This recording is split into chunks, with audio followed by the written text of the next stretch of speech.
Welcome everybody on a beautiful Columbus Day. I think it's almost fitting that on Columbus Day we're going to go out on the water as a way of celebrating Columbus Day. But also, and more importantly, we're here today to draw attention to the need to protect the Delaware River. The Delaware River is the lifeblood of this region. It provides drinking water to more than 15 million people.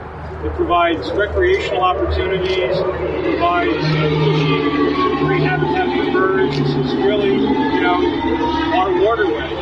And our waterway is being threatened not only by fracking and pipelines, but by power plants. And people don't realize that when you see a power plant, that not only do they pollute the air, because you notice that with the smokestacks, but they also pollute the water. And we're drawing attention today to the Mercer Generating Station, which is a coal plant that also converts for the gas at some times a year. But they are not only a polluter of the air, but of the water. That every day, millions of gallons of fresh water get drawn through their plant to cool the plant down since they don't have cooling towers. Every year, not only do millions of gallons of fresh water go through the plant, but a lot of it gets evaporated off the steam and hits the river again. When it gets pulled into that plant, it gets fish get impinged against the streams of the water intakes, killing 70 million fish and fish larvae a year, killing 30 different species of fish, including Atlantic and bottlenose sturgeons, which are endangered species. Not only that, but when they discharge the water back out, now as it's superheated, it contains all kinds of chemicals, the witch's brew, everything from algicides and fungicides to mercury, lead, and cadmium, and that gets into the river as well and gets into the fisheries. And that plant, by the way, discharges not only into the river above freshwater supply intakes from Philadelphia and South Jersey and Delaware intake, but also discharges into Hamilton Marsh, which causes impacts to birds and wildlife. It's a major It's a major stopover on the flyway.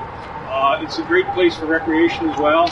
And so we're here today to draw attention to the river because we want DEP to do its job and to stop the water pollution, stop robbing the river of fresh water, and require cooling towers at that plant.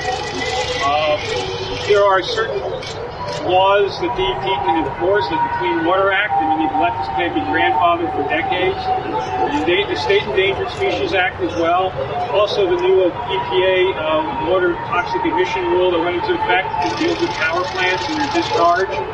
So the DEP has the tools, they just don't have the political will. They'd rather side with PSE&G than with clean water for the people of New Jersey.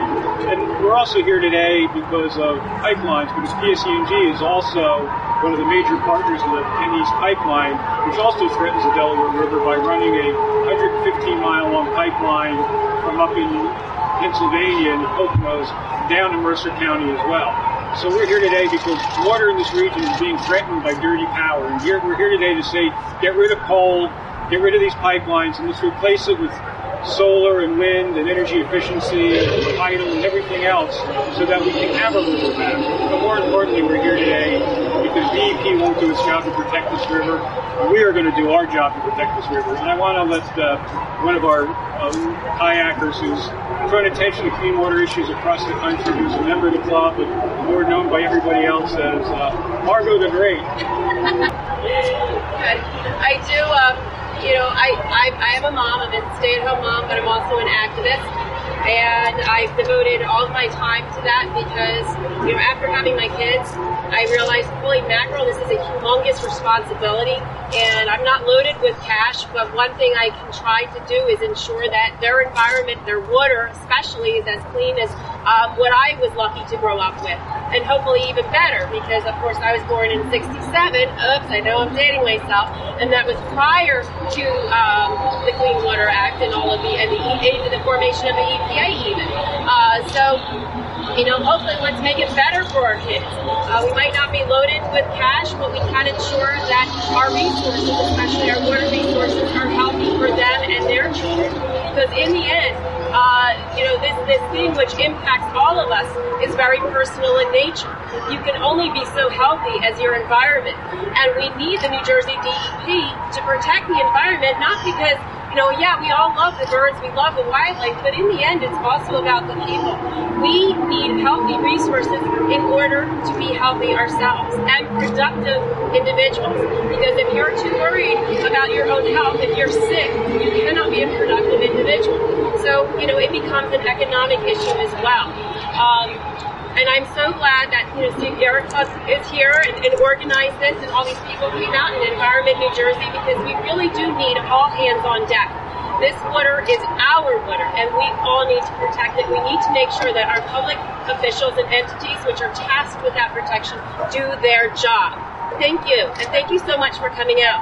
I want to let Doug O'Malley say a few words from Environment New Jersey, one of our partners in our battle against coal and dirty water. Sure. Thank you, Jeff, and thank you to the New Jersey Sierra Club and all the volunteers that are here today. Quite honestly, if you live in Central Jersey, it's hard not to miss the Mercer Generating Station when you drive in 195. But as Jeff was saying, the Mercer Generating Station is more than just a fossil fuel dinosaur. It's a silent ecological killer. So it's the piranha along the Delaware that kills more than 70 million fish a year. And a big reason why we're here today is because we want to get a fisheye view of what the Mercer Generating Station looks like, and to be able to see the impacts from the Delaware. Because this river is a treasure. And unfortunately, this river is under threat on so many different levels. Right now, of course, PSE&G holds a big role in the threat that the Delaware faces. New Jersey DEP is considering a water permit that is drastically outdated for another power plant farther downriver, the Salem nuclear facility. That facility is the big kahuna, because it kills more than 3 billion fish a year. It's billion with a B. Now, the irony, of course, is that for both the Salem nuclear facility and this plant, the Mercer Generating Station, we have the technology to be able to reduce fish kills by 95%. That technology has been available for decades. It's very simple, cooling towers.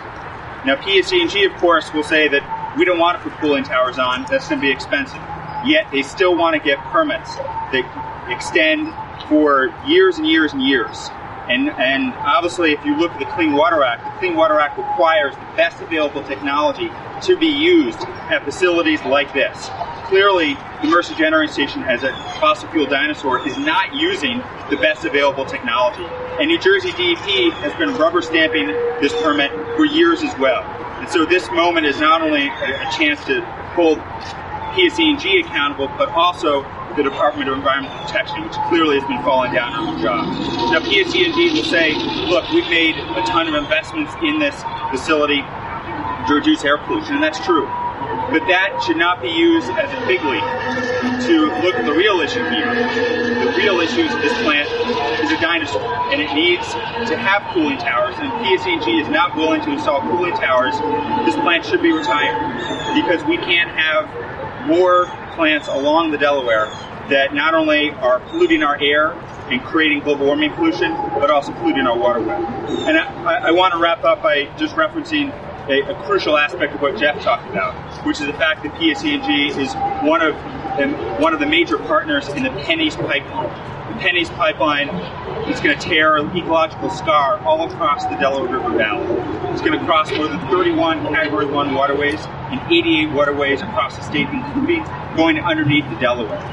So this is, unfortunately, a part of a pattern of PSE&G looking the other way on the environment and causing direct ecological damage to our watershed. And it's time that the DEP, at least for the Mercer Generating Station, do its job and follow the Clean Water Act and require the best available technology for this facility.